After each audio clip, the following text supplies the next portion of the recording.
Bonjour à tous et bienvenue sur Mosaïque. On commence notre dernière semaine d'Estival on Tour en faisant étape à la Petite Pierre. On va vous faire découvrir ce petit paradis alsacien au cœur des Vosges du Nord. On va même le survoler dans la carte postale aérienne de la commune. On est dans un endroit qui est empli d'histoire. Côté insolite, on va vous raconter l'origine du banc de Napoléon. On ira aussi à la rencontre d'un artiste aux multiples talents. Denis Lavoyer a créé ici le Relais des Arts. 3 défis sont au programme pour les jeunes de la commune. Ils les disputeront en équipe sous la houlette de Sandrine. Et puis je vais avoir le plaisir d'accueillir 3 invités sur ce plateau éphémère. Et la première, c'est la maire de la commune, qui est aussi conseillère départementale du canton, Nadine Holderried-Weiss. Bonjour. Bonjour. Et merci beaucoup de nous accueillir dans ce cadre en plus magnifique. Ici, partout où on regarde, il y a des pans d'histoire qui se dévoilent sous nos yeux. Et puis on tombe en arrêt face à des paysages qui sont tout simplement magnifiques.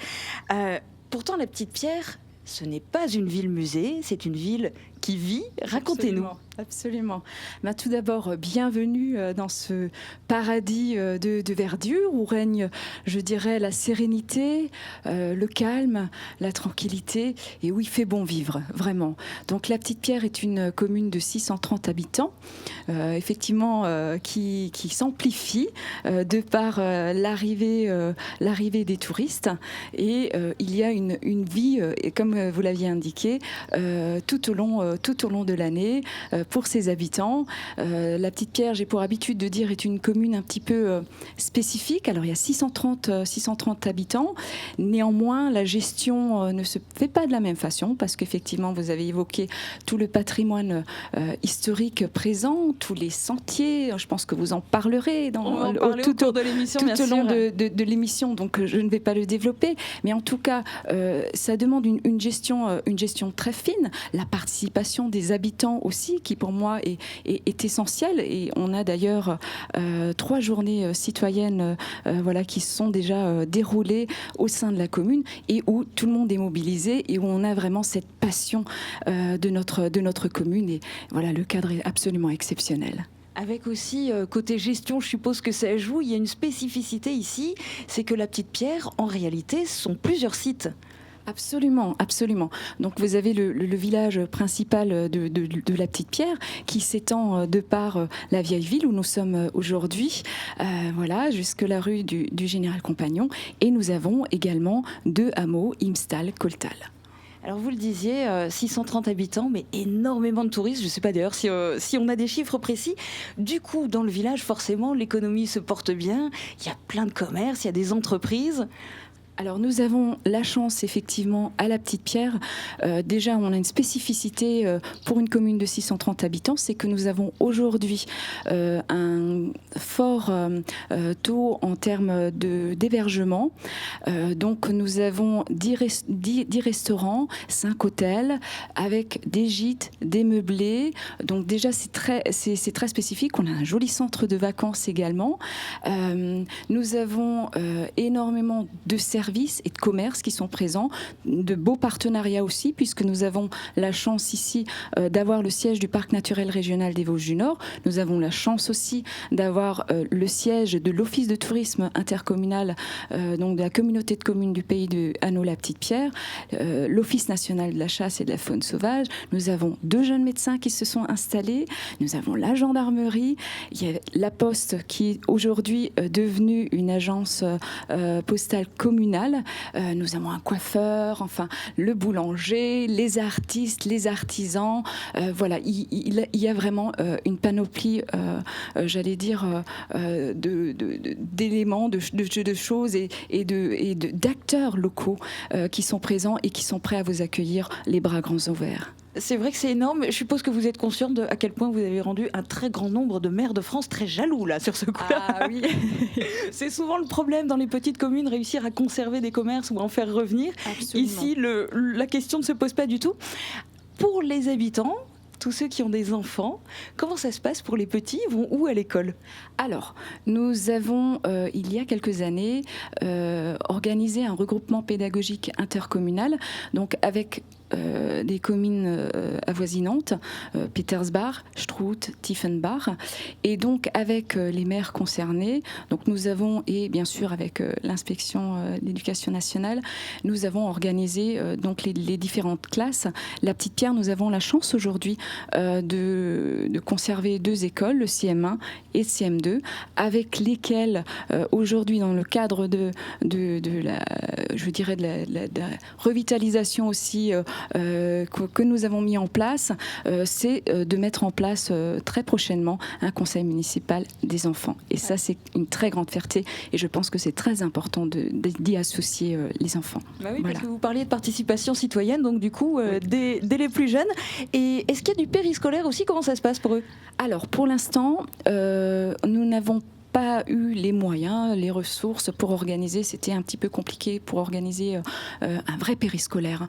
Néanmoins, aujourd'hui, la compétence va être, j'allais dire, transférée au niveau de la communauté de communes du Pays de Hainaut, la Petite Pierre, à compter du 1er janvier 2019. Donc, il y a des études qui sont en cours, voilà, pour organiser les choses. Néanmoins, au niveau de notre RPI, nous avons organisé pour la rentrée 2018-2019 un accueil qui pourra se faire le matin à midi avec repas et le soir. Voilà, où on a comme toujours mis tout le monde autour de la table pour créer vraiment un projet commun. Donc ici, il fait bon vivre, quel que soit l'âge. Absolument. Merci beaucoup d'avoir participé à cette émission. Merci encore pour votre accueil. On va maintenant faire justement la connaissance de 4 jeunes de la commune. Il paraît qu'ils sont prêts à en découdre. Sandrine va nous les présenter. Coucou. Coucou Julia, coucou tout le monde. Alors oui, ils sont prêts à en découdre. On a aujourd'hui dans l'équipe bleue 2 filles, on a Romane et Madison. Et dans l'équipe rouge, on a 2 garçons qui sont frères et on a Emeric et Gaël. Alors on va tout de suite avec eux débuter le premier défi. Et je vous laisse avec les explications et on se retrouve tout de suite après. Pour ce défi, les 2 équipes vont devoir se déplacer d'un cerceau à l'autre en tenant un ballon entre leurs têtes. Ils n'auront pas le droit de se servir de leurs mains et si le ballon tombe, ils devront reprendre depuis le cerceau de départ. La première équipe à rejoindre 3 fois le cerceau d'arrivée remporte le défi. Bonne chance à tous! Alors, mes 2 équipes sont prêtes, alors on va tout de suite donner le top départ. Allez-y, mettez le ballon et vous pouvez y aller. Alors, dans le public, on peut les encourager. Alors les filles, il va falloir. Alors allez-y, placez-le bien, mettez-le bien, peut-être un peu plus haut pour qu'il tienne bien, appuyez bien dessus. Allez les filles. Alors les garçons pour l'instant sont déjà au 2e passage. Les filles, vous vous décalez un petit peu trop vers le haut, redescendez, ok. Allez, on va laisser les filles terminer. Ok, super. On peut les applaudir bien fort. Les garçons, vous avez réussi encore le dernier passage? Non, toujours pas. Allez-y les filles, vous êtes en train de rattraper les garçons. Concentrez-vous bien. Ok. Allez. Ok, super, on peut arrêter le jeu. Alors vous pouvez applaudir bien fort l'équipe rouge. Ils ont réussi ce défi avec brio. Vous pouvez revenir à côté de moi pour l'instant. Revenez à côté de moi, comme au départ. Alors, pour l'instant, du coup, c'est l'équipe rouge qui gagne le premier défi. Félicitations les garçons. Est-ce que c'était facile ou finalement quand même un peu compliqué? C'était un peu assez compliqué. Mais vous avez réussi quand même? Ouais. Bah voilà, alors ça devrait très bien se passer pour les autres défis par la suite. Les filles, pas trop déçues? Non. Vous êtes confiantes pour la suite? Oui. Bah alors c'est ce qu'il faut. Donc on vous retrouve tout à l'heure pour le 2e défi. Je vous laisse maintenant avec Julia. À tout de suite. On commençait à le dire tout à l'heure, on est ici au cœur du parc naturel régional des Vosges du Nord et on va en parler avec le vice-président du parc, Daniel Bastien. Bonjour. Bonjour. Mais avant que vous nous en disiez plus, pour que les téléspectateurs en aient déjà un aperçu, je vous propose de commencer par regarder la carte postale aérienne de la Petite Pierre. On décolle pour ce magnifique panorama.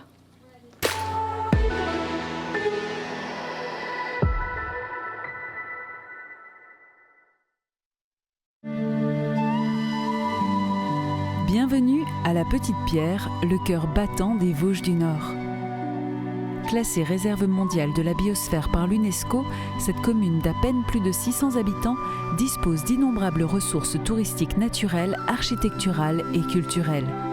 Plusieurs musées ont pris place dans des bâtiments emblématiques de la ville, comme le musée du Sceau alsacien dans l'ancienne chapelle catholique de Vauban.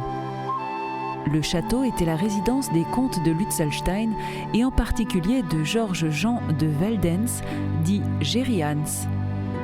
Classé monument historique en 1922, il abrite actuellement le siège du parc naturel régional des Vosges du Nord.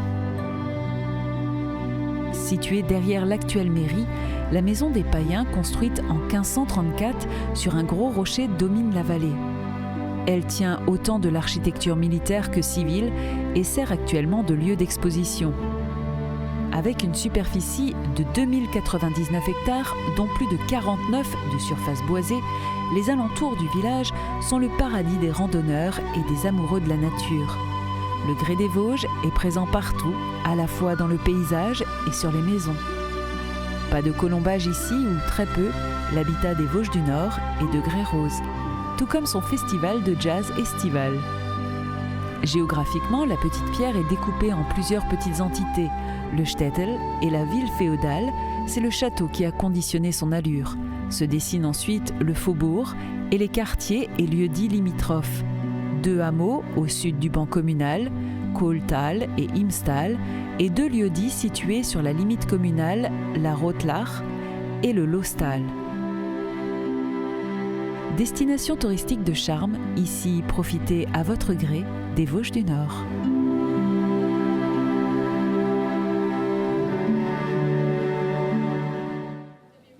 Alors on vient de le voir, le siège du parc naturel régional des Vosges du Nord est ici, à la Petite Pierre. Mais en réalité, le parc regroupe 111 communes. En fait, c'est un périmètre énorme. Tout à fait, c'est un très beau périmètre, mais ce n'est pas seulement 111 communes.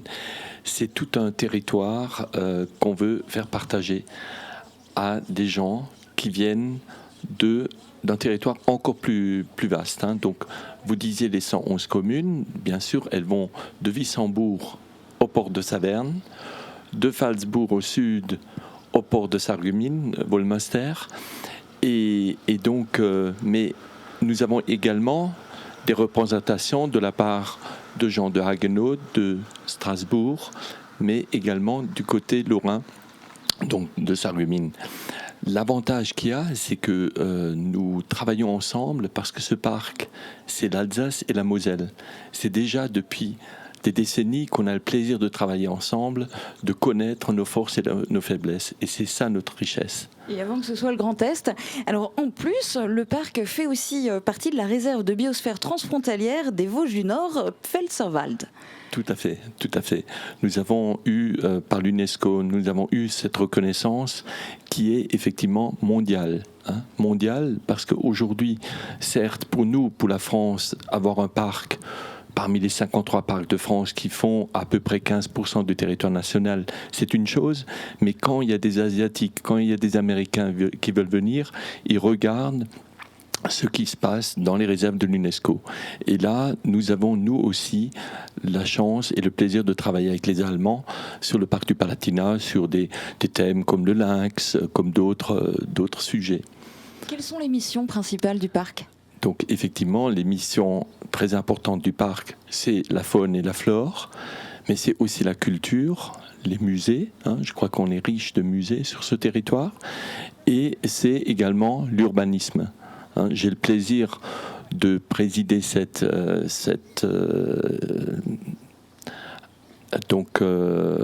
activité urbanisme et culture, donc le crépi à la chaux, donc faire du bon travail de ses mains, savoir aussi faire adorer le métier à nos artisans, c'est ça aussi qui fait la richesse du territoire. Alors autre chose, moi j'ai entendu parler des 3C. C'est quoi les 3C ? Ah oui, les 3C. C'était un challenge que nous avait fixé notre président Michael Weber, qui disait on va réussir 3C, c'est-à-dire le congrès des parcs de France qui s'est tenu à Meisenthal et à Saverne, donc qui a aussi aujourd'hui encore des retombées parce que les gens ont plaisir à revenir sur notre territoire. Le deuxième C, c'était la charte du parc, où toutes les communes ont travaillé sur une charte qui tient donc durant quelques années jusqu'en 2025. Et le troisième C, qui est juste à côté là, c'est la rénovation du château. Un gros projet de travaux, parce que c'est un château, ce n'est pas une ruine, c'est un travail en profondeur. C'est là où travaillent une quarantaine de salariés. Et c'est une rénovation où nous utilisons des entreprises locales. Et puis dans un autre domaine, le parc naturel régional des Vosges du Nord s'implique depuis les premiers jours dans le festival Au gré du jazz. Tout à fait. Là aussi, c'est un challenge qu'avait accepté de porter le président. Et là, je veux aussi saluer tout l'effort qui a été fait par le comité syndical, par les élus du parc qui ont tout de suite validé ce projet. Donc, aujourd'hui, au niveau du Festival du Jazz, nous accueillons pratiquement 25 000 visiteurs et ça aussi, ça fait la richesse. Et donc une nouvelle programmation cet été. Merci beaucoup d'avoir participé à cette émission et de nous avoir donné ces explications. Et donc pour la billetterie en ligne et puis des informations complémentaires concernant le festival, rendez-vous sur le site internet www.festival-augrédujazz.com. Et puis concernant le parc naturel, vous pouvez consulter le site internet www.parc-vosges-nord.fr. On parlait de panorama sublime, ça va pas être pour tout de suite pour deux de nos concurrents parce que le prochain défi pour eux va être les yeux bandés. C'est ça, tout à fait. Alors on va terminer de se préparer dans un instant. Je voulais juste savoir, les filles, comment vous allez anticiper ce deuxième défi. Elle va me dire à gauche, à droite, en bas, en haut. Et vous pensez que ça va le faire ? Oui. Eh ben moi aussi, je pense que ça va le faire. En tout cas, les règles sont bien en tête pour nos joueurs. Pour vous, je vous laisse peut-être les découvrir ou les redécouvrir et on se retrouve tout de suite après. Pour ce défi, un joueur de chaque équipe se tient dans un cerceau avec une cible. Sans sortir du cerceau, ils doivent tenter de réceptionner les balles et les flèches tirées par le lanceur qui aura les yeux bandés. L'équipe qui marque le plus de points remporte le défi. N'oubliez pas, les fléchettes comptent double. Bonne chance à tous. Alors, je m'enlève du milieu de la cible, parce que sinon il va me tirer dessus. Alors, nos joueurs sont prêts. On va pouvoir lancer. Ils sont vraiment prêts à tirer là. Donc, je ne vais pas vous faire attendre plus longtemps, les enfants. Allez-y, dès que vous voulez, vous lancez la première flèche. Alors, du côté des rouges, Emric a réussi à l'attraper en plein vol. redresse la cible. Ok. Alors, du côté des bleus, on a déjà tiré plusieurs cibles aussi. Vous pouvez les encourager dans le public, on ne vous entend pas beaucoup. Ah, tu es sorti du cerceau là, j'ai vu. Redresse la cible, Emric. Ouais. Tiens-la plus droite, ta cible. Tiens-la droite, debout. Alors, du côté des bleus, pour l'instant, tu as réussi à accrocher une balle. Donc maintenant, il te reste les flèches. Tourne ton corps, ouais. Plus vers la droite. Allez, faut que tu tires un peu plus haut. Ouais, comme ça, ouais. Alors attends, je vais venir t'aider. Du côté des garçons, on a terminé. Attends. Voilà, mets-toi plus comme ça. Et là, tire droit devant toi. Et un peu plus haut. Il te reste une flèche ? Non, t'as tout tiré ? Ah mince, on a tout tiré. Bon, on peut les applaudir bien fort. Alors, revenez avec moi. N'enlevez pas ce que vous avez sur les cibles. Revenez à côté de moi comme au départ. Roman, tu peux venir de ce côté-là. Voilà, montrez bien vos cibles à la caméra qui est en face de nous. Alors Emric, il a une astuce, je sais pas si vous le voyez, mais il ose pas la lever parce qu'il sent qu'il y a des flèches qui vont tomber. Je lui ai dit tout à l'heure que si les flèches tombaient, elles comptaient pas. Alors du coup, depuis tout à l'heure, il la tient à peu près comme ça. Mais regarde, vas-y, ose. Ah non, mais je la compte quand même. Allez, tiens, elle était ici. Allez, montre-nous bien, voilà. Donc du côté des rouges, on a réussi à mettre 2 flèches et une balle. Et du côté des bleus, on a une petite balle. Bon, c'était pas mal du tout, vous pouvez les applaudir quand même bien fort. Alors, pour ce deuxième défi, c'est encore les rouges qui l'emportent. Félicitations les garçons. Les filles, on va pouvoir se rattraper quand même sur le dernier défi, je vous fais confiance. En tout cas, vous vous êtes bien débrouillés jusqu'à maintenant. J'ai hâte de voir comment va se passer le dernier défi. Je vous laisse avec Julia et notre invitée, je vous retrouve tout de suite après. Et ici, nous, on a le tourisme en ligne de mire. On va en parler dans un instant avec la directrice de l'Office de tourisme, Julius. Bonjour. Bonjour. Et merci de participer à cette émission. Je vais vous donner la parole dans un instant. Mais on va d'abord découvrir, parmi la multitude de choses qu'il y a à découvrir ici, la petite histoire du jour s'intéresse à un tout petit élément du patrimoine de la Petite Pierre. Peut-être ne l'avez-vous même jamais vu. Il s'agit du banc de Napoléon ou banc du roi de Rome qui se trouve à la sortie du village en direction de Petersbach.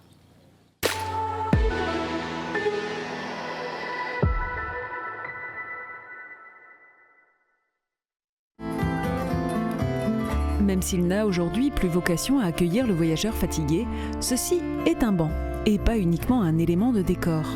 En Alsace, on recense plusieurs types de bancs reposoirs construits au cours du 19e siècle. Ils permettaient à la population de se reposer au cours des longues distances qu'ils parcouraient à pied. Certains reposoirs, à linteau, pouvaient accueillir la charge que les femmes portaient sur la tête, ou bien pouvaient aider un cavalier à monter à cheval.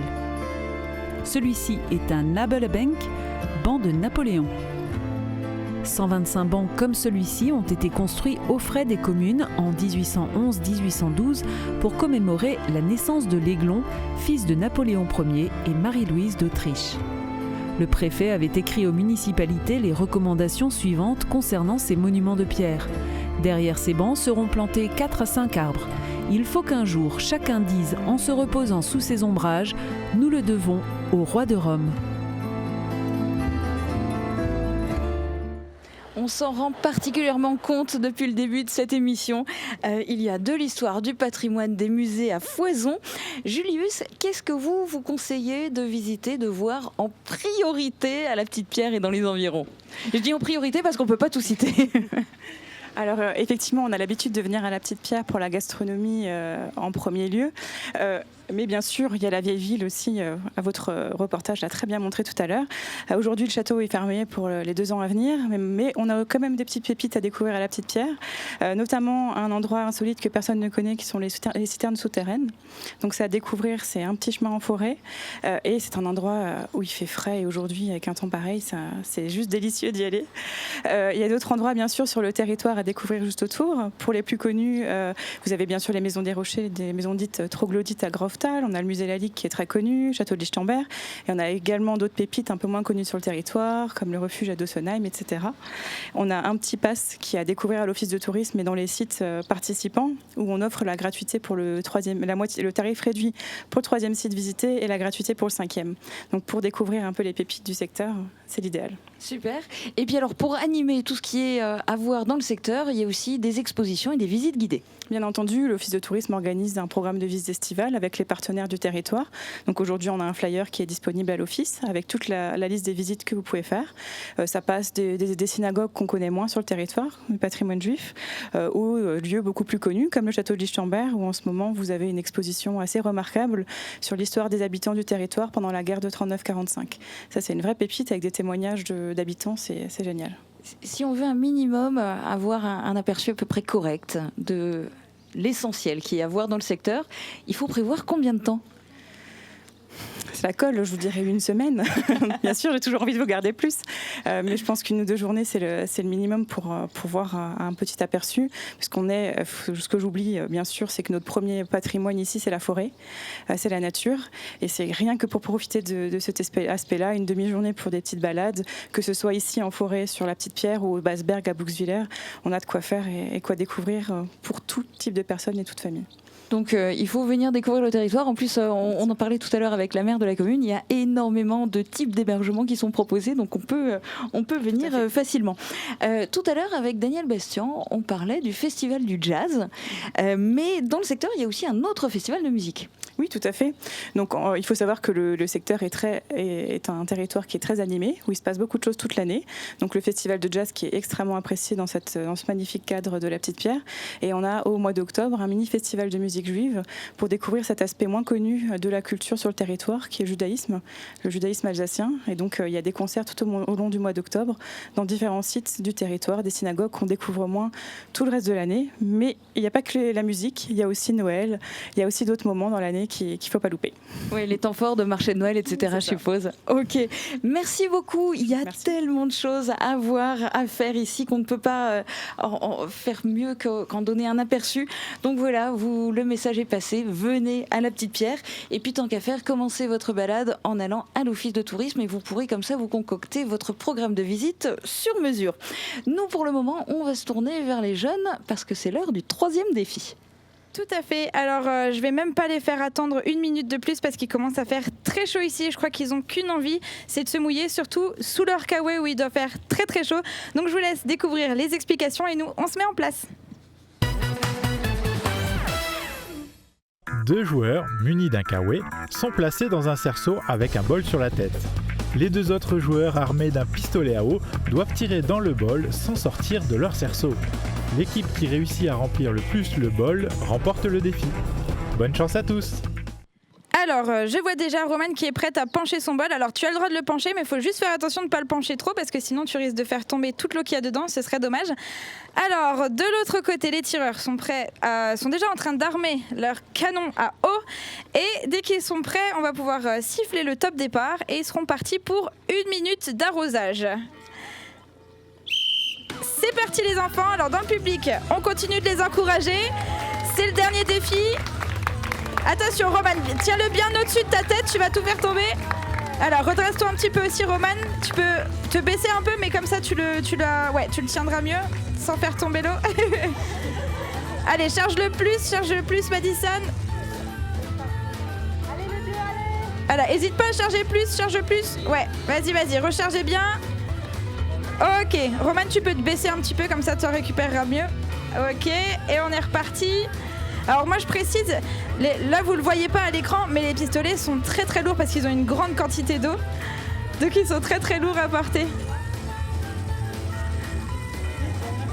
Allez, il va rester encore 10 secondes Romane et Madison, donnez tout. Dans le public on fait un décompte. 5, 4, 3, 2, 1. C'est terminé. Alors, faites pas tomber l'eau, venez nous joindre tous les 4 derrière la table. Allez, derrière. Hop. Alors, on va placer les entonnoirs. L'équipe bleue, vous êtes de ce côté-là, donc vas-y, verse le contenu. Et l'équipe rouge de l'autre côté. Vas-y, tu peux verser dedans. Alors, du côté de l'équipe bleue... Je crois qu'on a pété tous les scores. Alors vous pouvez les applaudir, c'est vraiment une quantité qui n'avait jamais été atteinte jusqu'à maintenant. Donc là vous avez, je pense, gagné même le record de l'émission de cette année. Donc félicitations les garçons. Alors on va pouvoir repasser devant la table, venez avec moi, vous pouvez laisser les balles ici. Vous pouvez garder les kawaii encore un petit peu. Surtout le petit kawaii rose, c'est mignon. Alors venez par là. Alors on va se décaler un petit peu vers la gauche. Alors, on peut faire un petit décompte des défis aujourd'hui. Alors, bon, les garçons ont gagné les 3 défis. Donc, évidemment, c'est vous qui avez remporté les défis de l'émission. On peut les applaudir. Mais les filles, rassurez-vous, vous n'avez pas perdu quand même parce qu'on a des cadeaux pour tout le monde. Aude va vous les distribuer. Voilà. Alors, pendant qu'elle vous les distribue, je voudrais savoir, est-ce que ça s'est bien passé quand même pour vous ? Oui. Ça vous a plu ? Oui. Alors, est-ce que tu es assez mouillée ? Oui. Alors, en tout cas, aujourd'hui, ça fait du bien parce qu'il fait quand même super chaud. On va faire un petit débrief de ce qui se trouve dans vos sacs parce que comme ça, que les téléspectateurs puissent savoir aussi ce que vous avez gagné et que vous sachiez aussi ce que vous avez gagné. Alors, dans les sacs, si tu peux l'ouvrir, vous allez trouver des petites raquettes pour aller faire du tennis à la table, du tennis à la table, à la plage. Décidément, c'est la faute de la chaleur, hein, je vous assure. Alors, il y a aussi des petits bonbons, des stylos, une petite pochette pour mettre votre téléphone pour le garder étanche et également une mini enceinte Bluetooth. Donc voilà, tout ça, ces cadeaux, c'est pour vous. C'est pour vous remercier d'avoir participé à cette émission aujourd'hui et puis pour vous encourager à continuer à participer comme ça à des petites émissions parce que c'est vraiment sympa. En tout cas, moi, j'ai pris beaucoup de plaisir. J'espère que vous aussi. Ouais, ok, super. Et bien en tout cas, moi, je vous dis à très bientôt et je vous souhaite à tous encore une très belle journée. Merci d'avoir été aussi nombreux. On va finir maintenant cette émission en vous présentant un artiste. Alors si vous ne connaissez pas Denis Lavoyer, moi je suis sûre que vous avez sans doute croisé au moins une de ses œuvres. Il s'est installé à la Petite Pierre il y a une 30aine d'années où il a créé le Relais des Arts. féerique, c'est le mot qui se prête sans doute le mieux au lieu qu'on vous présente maintenant.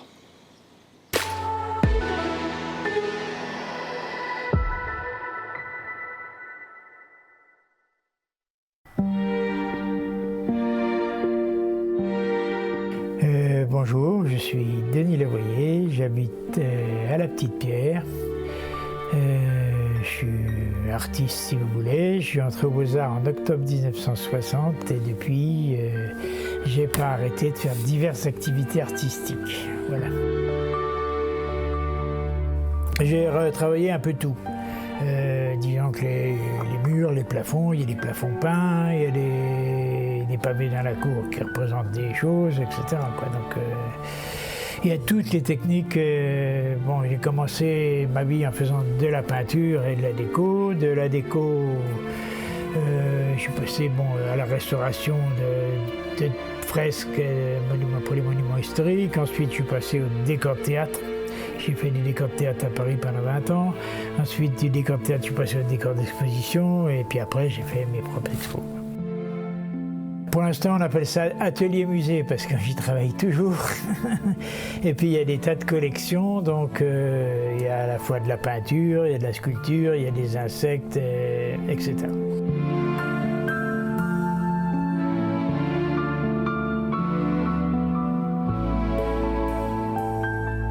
Disons qu'un insecte, un papillon, c'est un tableau en tant que tel. C'est une multitude de petites couleurs sur chaque papillon, donc c'est des minuscules petits tableaux. Il faut que ça évolue tout le temps. Il ne faut pas que ce soit un endroit mort, il faut que ce soit vivant. Donc il faut que ça... Je rajoute, j'enlève, je transforme en permanence. C'est jamais fini, Il faut dire au bon Dieu qu'il me rajoute encore une centaine d'années pour avoir le temps de finir, quoi.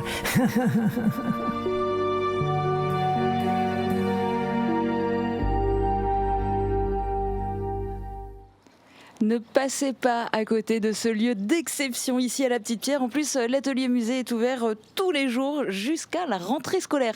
Pour nous, en revanche, la cloche a sonné. Il est malheureusement temps de repartir. Merci la Petite Pierre, merci aux intervenants qui se sont succédés sur ce plateau. Merci à la commune qui nous a accueillis. Bravo aux jeunes qui ont remporté les défis. Merci aussi au public, c'est pas évident quand il y a un soleil de plomb.